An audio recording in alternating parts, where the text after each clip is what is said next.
여러분, 오늘도 믿음 안에서 승리하셨습니까?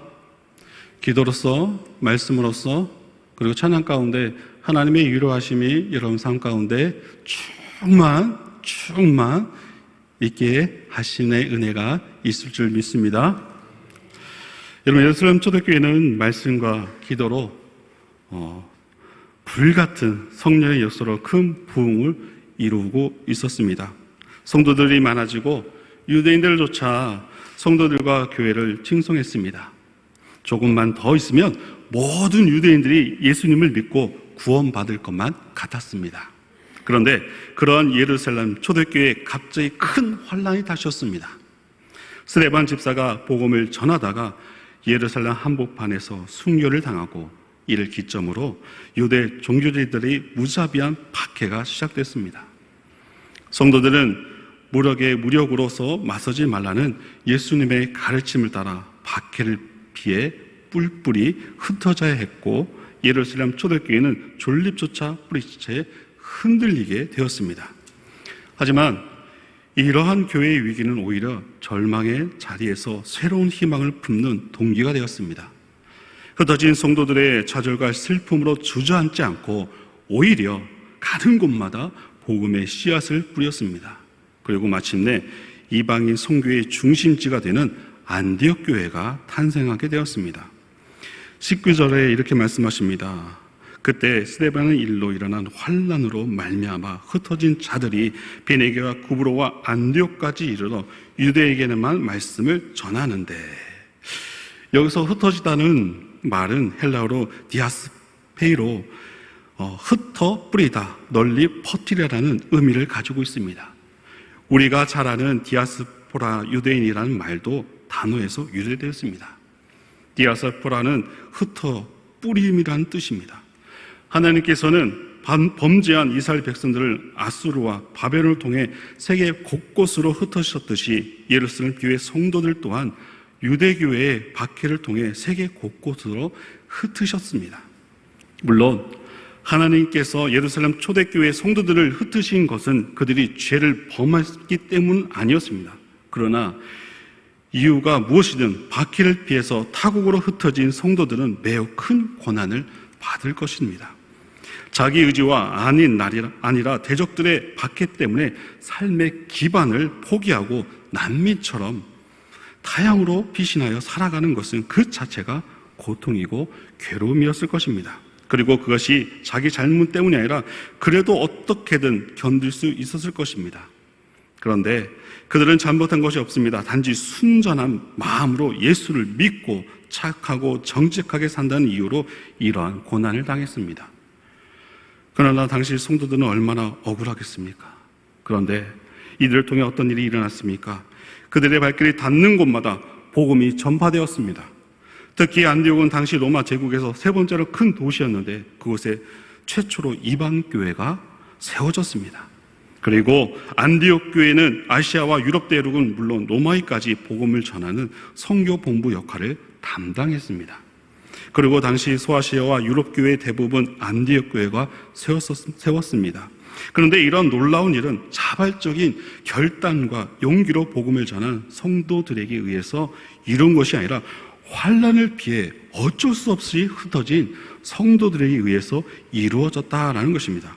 여러분, 참으로 놀랍지 않습니까? 성도가 당해야 하는 고난은 억울한 면이 참으로 많습니다. 또 그 고난이 주는 고통이 상상을 초월하는 경우가 많았습니다. 그러나 그 고통이 어떠하든 오늘 본문에서처럼 성도가 겪는 모든 고난에는 하나님의 깊은 뜻이 있습니다. 성도들이 받는 고난 중에 무의미한 것은 없습니다. 거기에는 반드시 분명한 하나님의 크신 뜻이 있다라는 것입니다. 그 뜻은 성도 개인을 위한 것일 수도 있고 교회와 하나님 나라를 위한 것일 수도 있습니다. 그러므로 혹시 여러분 가운데 이유를 알 수 없는 고난 중에 있는 분 계십니까? 억울한 환난을 당하고 있는 분 계십니까? 그것은 결코 무의미한 일이 아님을 믿으시기 바랍니다. 거기에 반드시 하나님의 뜻이 있음을 믿고 인내하시기 바랍니다. 그리하시면 반드시 놀라운 하나님의 은혜를 체험하는 그날을 맞이하게 될 것입니다.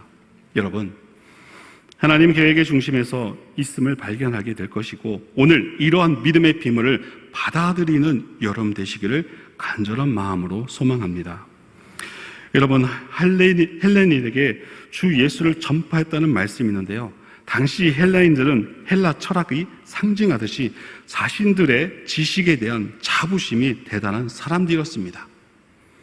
헬라어는 세계 공용이었고 신앙 성경도 헬라어로 기록되었습니다. 그리고 그리스도 신화가 유명하듯 그들은 자신들이 만든 수많은 우상들을 섬겼습니다.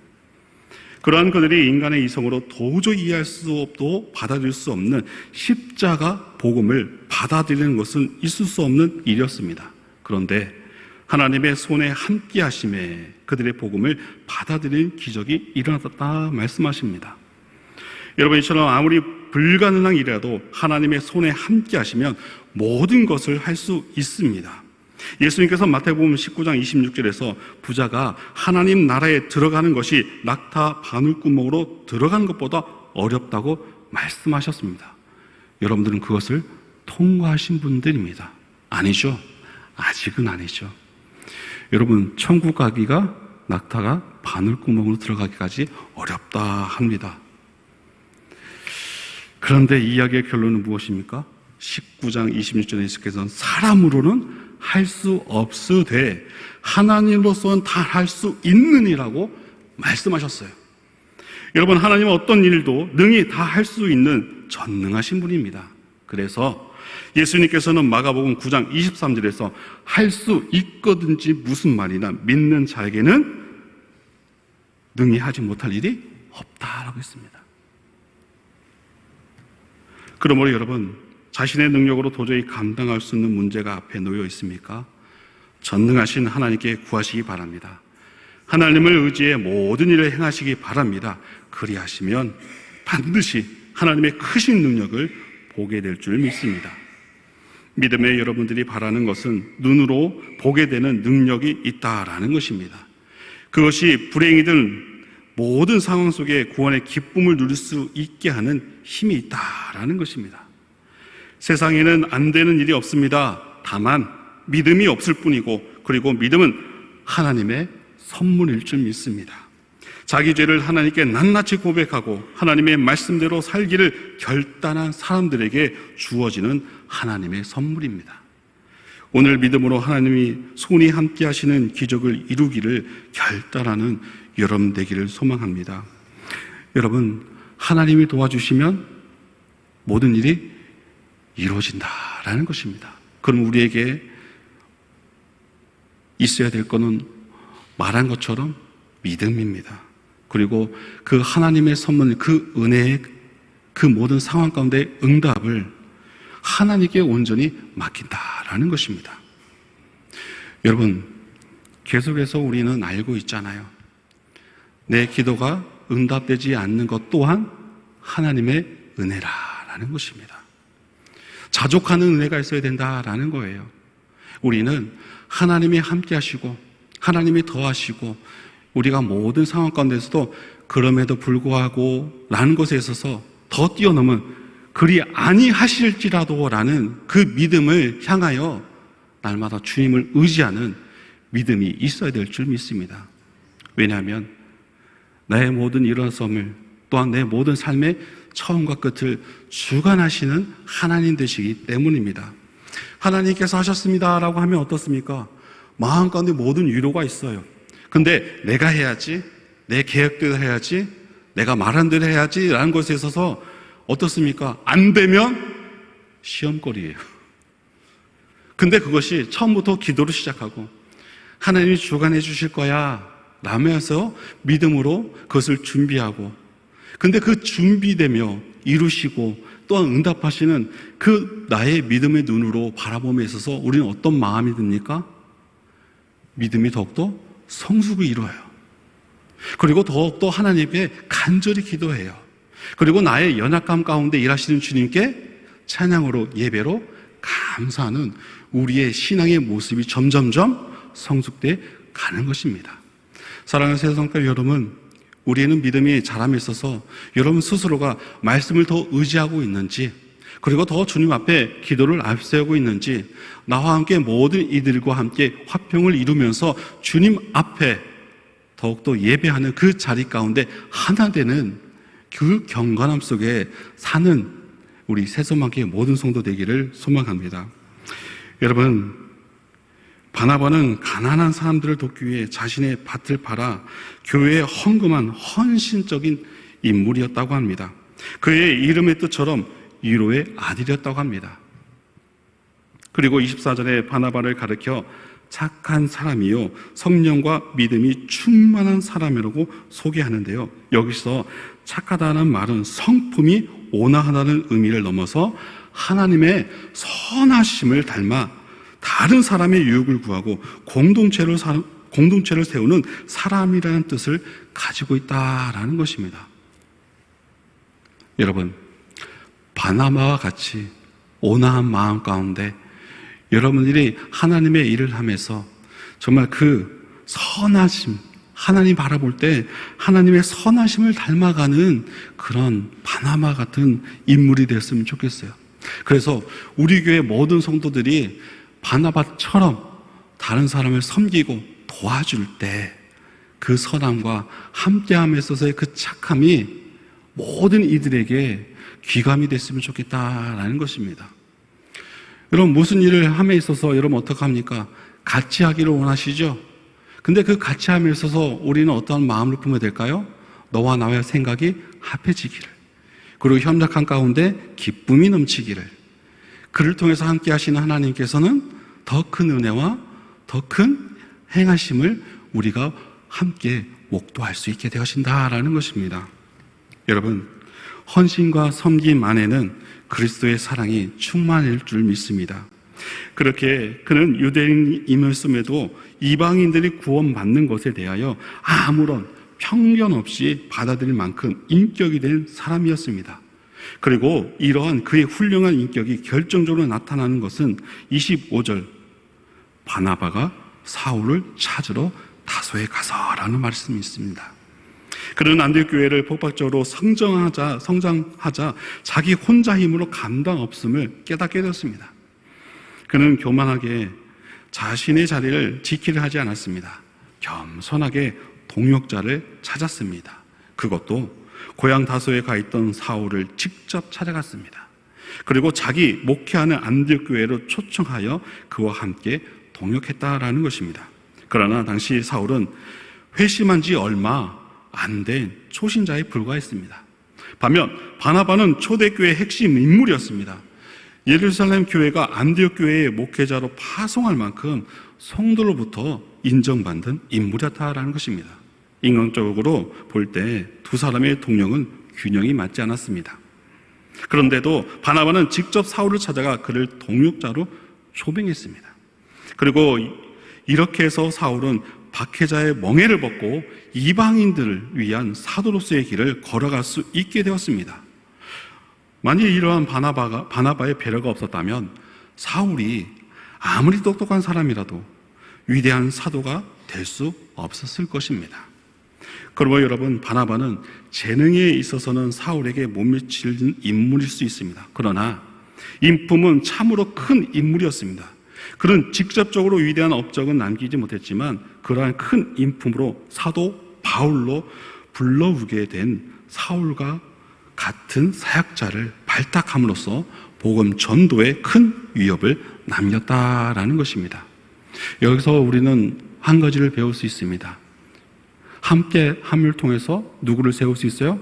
하나님이 기뻐하시는 자를, 하나님의 일을 하시는 우리 동역자를 세울 수 있다라는 것입니다. 근데 먼저는 뭐가 있어야 된다는 것입니까? 바나바와 같은 인품이, 나의 자랑이 아니라 하나님의 일을 함에 있어서의 기쁨을 누리는 그 마음이, 그리고 교회를 향한, 하나님의 그 성전을 향한, 교회의 그 복음을 위한 그 열정을 가진, 그래서 우리 새소망교회도 안에서는 성령 충만함을 가지고 흩어져서는 또한 세상을 향하여 복음을 전하는 그 일을 감당하는 저와 여러분 되기를 소망합니다. 여러분, 우리는 그래서 성령의 사람이 되어야 된다라는 것입니다. 경건의 믿음을 통하여서 나보다가 내면적인 그 성령의 사람, 하나님께 이끌림 받을 수 있는 하나님의 그 부르심에, 그 음성에 순종할 수 있는 그 믿음이 준비되어 있어야 된다라는 것입니다. 그렇다면 지금 여러분 모습은 어떡합니까? 큰 인격의 사람이 되려고 하기보다는 지식과 재능과 돈 많은 사람이 되려 하지 않습니까? 모든 관심과 교육의 초점을 지식과 재능과 돈을 소유하는 것에 두고 있지 않습니까? 여러분, 애국 왕궁에서 모든 학문과 무술 40년간 배운 모세도 광야의 훈련을 거쳐 위대한 인격자로 거듭난 후에야 하나님의 사역을 감당할 수 있었습니다. 그러므로 재능이 있고 돈 많은 사람보다 인격이 큰 사람으로 거듭나는 여러분들에게 되시기 바랍니다. 근데 그때는 하나님 때입니다. 그때 부르심은 하나님의 부르심입니다. 여러분, 우리가 믿음으로 준비되어 있고 그런 믿음의 성품이 준비되어 있으면 그때 비로소 하나님께서는 우리를 사용하시게 되어진다라는 것입니다. 그때 명확합니다. 아, 이것이 하나님 부르심이구나. 아, 저희는 하나님께서 나를 통하여 하시기를 원하시는구나. 비로소 온전한 순종이 있게 되어진다라는 것입니다. 여러분, 억지로 하는 믿음 생활 있습니까? 억지로 하는 순종이 있습니까? 아니죠. 여러분들 안에 성령께서 무엇을 말하고 계십니까? 하나님의 말씀입니다. 하나님의 뜻입니다. 나를 통하여 주님께서는 일하시기 원합니다. 그 음성이야말로 우리는 그것에 귀 기울일 수 있고 들을 수 있고 깨달을 수 있는 그 믿음이 있어야 된다는 것입니다. 그게 성령의 사람이에요. 그게 바나바와 같은 인품을 갖추어가는 성도라 할 수 있습니다. 저와 여러분들 또한 그런 성품이 준비되어 있어서 하나님의 그 부르심에, 하나님의 그 인품에 소유할 수 있는 그런 은혜가 있었으면 좋겠어요. 무엇을 하든지 감사가 넘치고 어떤 소리와 어떤 환난과 어떤 상황 가운데 힘듦이 있을지라도 주님이 도와주시는데, 하나님이 알아주시는데, 하나님만 바라보는데, 그런 믿음의 고백으로 인해서 하나님이 그래, 내가 너를 불렀어. 내가 너를 뽑았어. 그러니까 내가 너를 그 일을 맡길 거야. 일하십시오. 그 부르심에 순종하십시오. 그것은 교회를 향한, 세계를 향한 하나님의 거룩하신 부르심일 줄 믿습니다. 특히 26절에 오늘 우리가 주목해야 할 매우 인상 깊은 말씀이 있습니다. 만남에 안디옥에 데리고 와서 둘이 교회에 1년간 모여 있어 큰 무리를 가졌고 제자들이 안디옥에서 비로소 그리스도인이라 일컬음을 받게 되었더라. 여러분, 그리스도인 뜻이 무엇입니까? 기름 받았다라는 것입니다. 무엇으로서요? 하나님의 일하심을 통해서입니다. 그리스도인. 여러분 그리스도인이라는 그 뜻에 있어서 여러분 어떻게 반응하고 계십니까? 거룩한 존재로, 신실한 믿음으로 날마다 하나님을 의지하는 사람으로, 그리고 주님의 일에 있어서 기름 부었다는 것은 무엇입니까? 하나님이 인정하셨다라는 것입니다. 여러분, 이 세 가지가 갖추어질 때 어떠한 일들을, 어떠한 상황 가운데서도 담대할 수 있어요. 그 담대함은 하나님이 주신 거예요. 흔들리지 않아요. 나의 직분 안에서, 나의 교회 안에서의 모든 행함에 있어서의 그 바라봄에 있어서 행할 때 주님이 맡긴 거야, 주님이 일하심이야 라는 것에 있어서 어떠한 걸림돌, 어떠한 상황 가운데서 화평을 이룰 수 있는 믿음의 사람으로 하나님께서 세워주신다라는 것입니다. 안디옥에서 비로소 그리스도의 일컬음을 받게 되었더라. 그런데 중요한 것은 이 이름을 붙인 것은 안디옥 교회 성도들 스스로가 아니라 예수님을 믿지 않는 불신앙의 이방인이었다는 것입니다. 안디옥 교회 성도들은 대부분 이방이었고 예수를 믿은 지 얼마 되지 않는 사람들이었지만 예수를 믿는 성도로서의 분명한 삶을 살았기에 그러한 변명을 얻게 됐다라는 것입니다. 그리고 그들에 의해서 복음이 온 세계에 전파되었다라는 것입니다.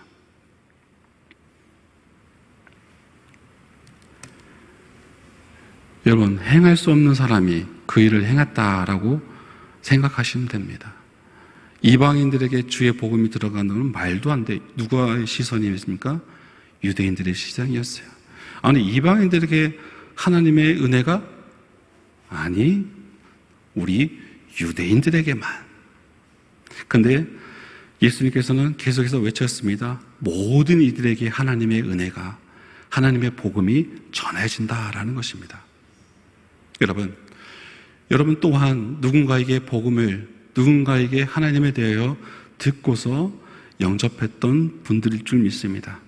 여러분, 그 처음 하나님의 그 첫사랑, 그 부르심에 우리의 신앙 안에서 뜨겁고 하나님을 향한 그 구원의 확신에, 하나님을 향한 그 감사의 그 마음들, 여러분 변치 마십시오.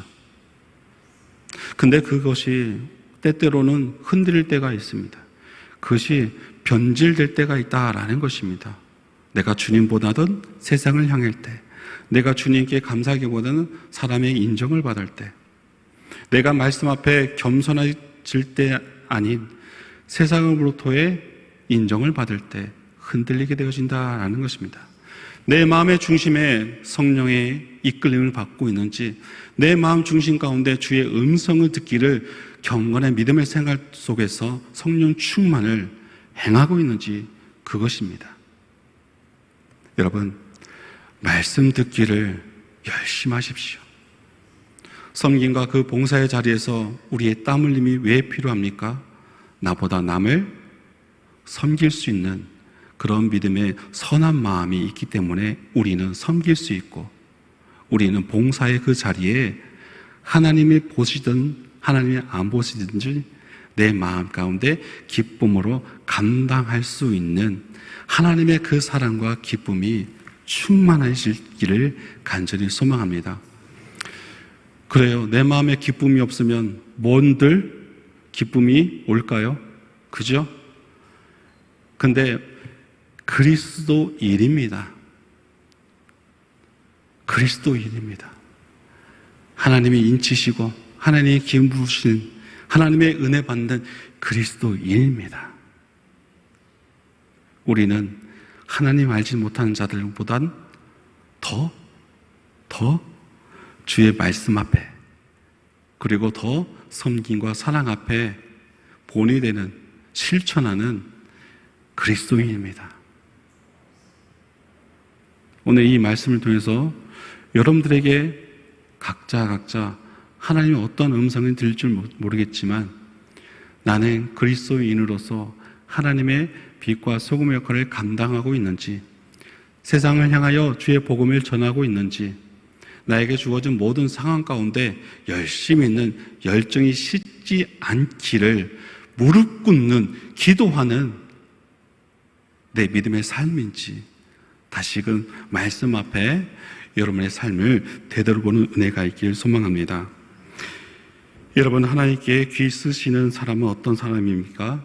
분명한 믿음의 삶을 사는 사람입니다. 그러므로 여러분들도 안디옥 교회 성도들을 본받아 세상 사람들보다 그리스도인이라 불리는 삶을 사시기 바랍니다. 그를 통해 이 시대의 안디옥 교회를 세우는 복된 여러분 되시기를 간절히 소망합니다. 여러분, 우리 새소망교회도 안디옥 교회 못지않게 늘 주님의 은혜가 충만하고 섬김과 날마다 기도의 그 경건함을 통해서 성숙되어지는 성도를 통하여서 하나님의 복음이 세상을 향해지기를 간절히 소망합니다. 근데 그 일은 누가 할 수 있습니까? 먼저 준비된 자가 할 수 있어요. 그 준비됨이 무엇입니까? 하나님 바라보는 그 말씀 안에서 온전한 예배자입니다.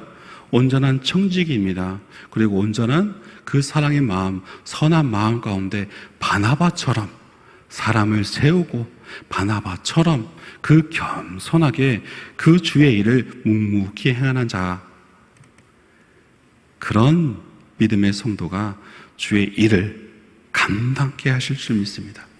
우리의 입이 주님만을 찬양하기 원합니다. 우리의 입이 나와 함께하는 동역자를 세우고 위로하고 함께함에 있어서 감사하는 함께함에 있어서의 그 사랑을 전해지는 은혜가 있어서 정말 하나님의 은혜의 선물을 날마다 이 새소망교회에 향할 때 부흥할 수밖에 없는 새소망교회, 은혜 충만하여 하나님의 은혜를 사모하여 예배, 기도, 그 성령의 불꽃이 날마다 내려지는 주님의 제잔 되기를 간절히 소망합니다.